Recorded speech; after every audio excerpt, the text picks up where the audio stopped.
In a city consumed by chaos, hope flickers with every heartbeat as the last train arrives, a beacon of salvation cutting through the smoke and despair.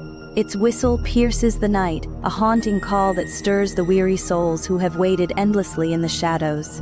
The platform trembles under the weight of desperate footsteps, each one driven by the promise of escape or redemption.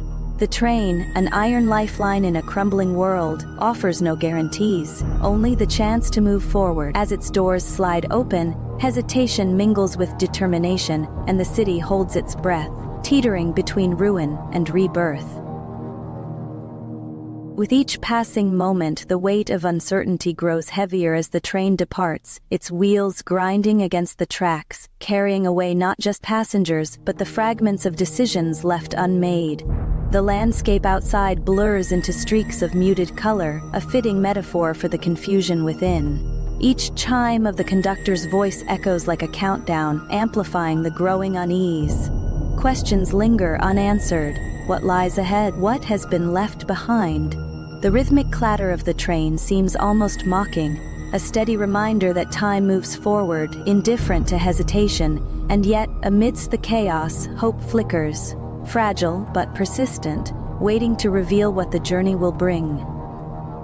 As the train plunged into the inky blackness of the tunnel, an unsettling stillness filled the air, broken only by the rhythmic clatter of steel wheels on the tracks.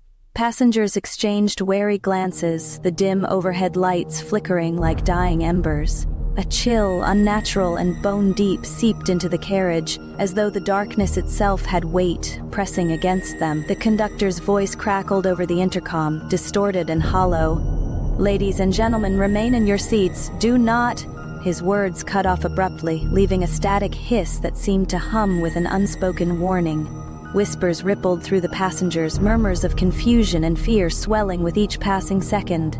Then the lights went out completely. The train groaned as if alive, the walls seeming to close in.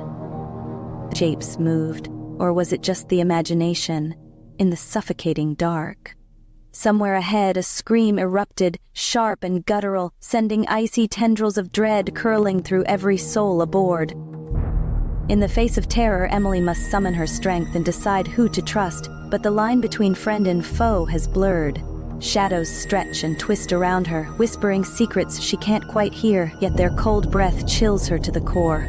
Every creak of the floorboard sends her heart racing, each distant scream clawing at her sanity. The faces of those she once loved now wear expressions too empty, too hollow to feel real. Are they still human, or has the darkness claimed them? Blood-stained walls bear the faint traces of warnings left by others who tried and failed to escape. A sinister laughter echoes in her mind, mocking her hesitation, her fear. Time is running out, and every choice she makes feels like a step closer to the abyss. Betrayal lurks in every shadow, and the monsters may not only be hiding in the dark, they could be staring back at her from the mirror. She must decide, trust her instincts, or succumb to the nightmare. As the train hurtles toward darkness, Emily clutches the worn leather journal tighter, her pulse quickening with every passing second. The rhythmic clatter of wheels on track seems to echo the pounding of her heart. Sanctuary, once her refuge, now a name that sent chills down her spine. The truth was a shadow creeping ever closer, a beast she could no longer outrun. Out of respect for Britain's right to remember, she closed the train long before the train arrived. The air inside the carriage grows heavy, suffused with an unnatural silence that drowns out even the whispers of fellow passengers. The lights flicker. Emily's fingers tremble as she flips open the journal, the faded ink revealing secrets she was never meant to uncover. It was all there, the experiments, the disappearances, the lies she'd lived. A sharp screech cuts through the air as the train begins to slow, the wheels protesting against the force. Outside, the tunnel is endless, swallowing light and sound.